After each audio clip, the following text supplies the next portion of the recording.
pagi Bapak Ibu. Kita jumpa lagi dalam sapaan firman Tuhan hari ini.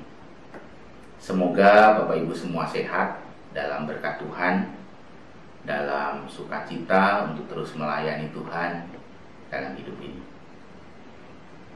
Berapa tahun yang lalu saya pernah jalan dengan anak saya nomor 1. Lalu kami dalam perjalanan itu, di depan kami lewat nyebrang seekor anjing hitam yang sangat besar.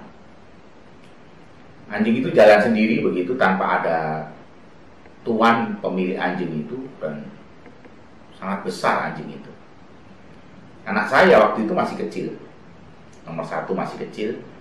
Lalu anak saya nomor 1 itu berkata, di dalam mobil itu kami, anak saya nomor 1 berkata, anjing besar, hitam, jahat. Lalu saya tergelitik dengan apa yang dikatakan oleh Hilkia itu waktu itu masih kecil. Lalu saya tergelitik dengan omongan itu, anjing hitam, besar, jahat. Lalu saya nanya, anjing hitam apa selalu besar dan jahat? Anjing hitam besar apa selalu jahat? Lalu anak saya bilang, ya, anjing hitam besar itu jahat. Lalu saya lanjutkan, apa ini? Hitam, besar, jahat apa enggak? Saya bilang, anjing hitam besar. Dijawab oleh dia, anjing jahat. Lalu saya lanjutkan, apa? Hitam, besar, jahat apa tidak? Anak saya bilang, enggak, Bapak enggak jahat. Lalu dia tambahi kalimatnya supaya hati saya damai sejahtera. Dia tambahi, Papa enggak hitam, cuman coklat. Bapak Ibu, dalam hidup kita seringkali sulit untuk memeriksa diri. Kita seringkali sulit untuk melihat diri sendiri dengan benar. Ada perkataan yang seringkali pasti kita dengar. Kita itu seringkali nampak semut di ujung lautan, di seberang lautan, semut pun kelihatan. Tapi gajah di pelupuk mata kita nggak nampak. Kita perlu belajar bagaimana kehidupan ini menjadi berkat sesungguhnya. Bagaimana kehidupan ini memuliakan Tuhan. Rasul Paulus mengatakan bagaimana kita bisa menjadi berkat, bisa menjadi kemuliaan bagi Tuhan. Bagaimana kita boleh hidup seperti yang dikehendaki Tuhan. Rasul Paulus mengatakan dalam Roma 13 ayat 13 dan 14. Roma 13 ayat 13 dan 14. Marilah kita hidup dengan sopan, seperti pada siang hari, jangan dalam pesta pora dan kemabukan, jangan dalam percabulan dan hawa nafsu, jangan dalam perselisihan dan iri hati, tetapi kenakanlah Tuhan Yesus Kristus sebagai perlengkapan senjata terang, dan janganlah merawat tubuhmu untuk memuaskan keinginannya.